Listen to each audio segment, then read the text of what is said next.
خبر شامل کرتے ہیں شہر قائد سے، جہاں ہمارے چیف رپورٹر کراچی جاوید محمود رائے کی رپورٹ کے مطابق D I G south Asad Raza کی جانب سے ساؤتھ زون پولیس کو منشیات اور جعلی سرکاری نمبر پلیٹ استعمال کرنے والوں کے خلاف جاری کریک ڈاؤن میں تیزی لانے کے احکامات جاری۔ ساؤتھ زون میں منشیات کے خلاف زیرو ٹالرنس پالیسی کے تحت D I G south Asad Raza کی زیر صدارت اہم اجلاس منعقد ہوا۔ S S Ps, S D P Os, S H Os, S I Os شریک ہوئے۔ D I G south Asad Raza نے کہا کہ منشیات استعمال کرنے والوں کے ساتھ ساتھ ان کے سپلائر کے خلاف منظم اور مؤثر کارروائیاں کی جائیں۔ منشیات کے اڈوں پر آرگنائزر ریڈز کیے جائیں، ایس ایس پیز نگرانی کریں۔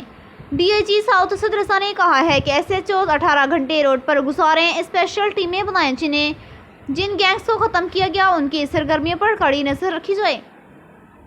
منشیات کے کیس متعلقہ ایس ایچ او اپنی نگرانی میں رجسٹرڈ کروائیں۔ D I G south Asad Raza نے کہا کہ منشیات کے کیسز میں ڈیجیٹل شہادت کو لازمی شامل کریں، کارروائی کے دوران باڈی وارن کیمرے لازمی استعمال کریں، پیٹرولنگ افسران کو روزانہ بریفنگ دیں، ان کے گشت کو مؤثر بنایا جائے، غیر قانونی گیسٹ ہاؤسز پر ریڈ کریں، فوری سیل کریں۔ D I G south Asad Raza نے کہا کہ منشیات کے خلاف سخت کریک ڈاؤن نظر آنا چاہیے۔ آن لائن ڈرگ ڈیلرز کی سرگرمیوں پر خصوصی فوکس کریں، ان کے اکاؤنٹس کی چھان بین کریں، بینکوں سے ریکارڈ طلب کریں۔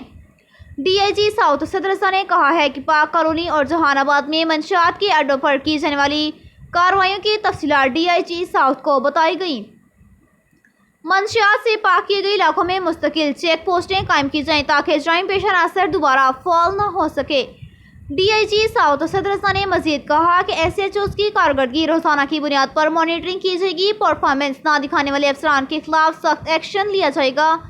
جعلی سرکاری نمبر پلیٹ اور کالے شیشے والی گاڑیوں کے خلاف بلا تفریق کریک ڈاؤن میں تیزی لائی جائے، چیکنگ کے دوران لیڈیز سرچرز کو ساتھ رکھا جائے۔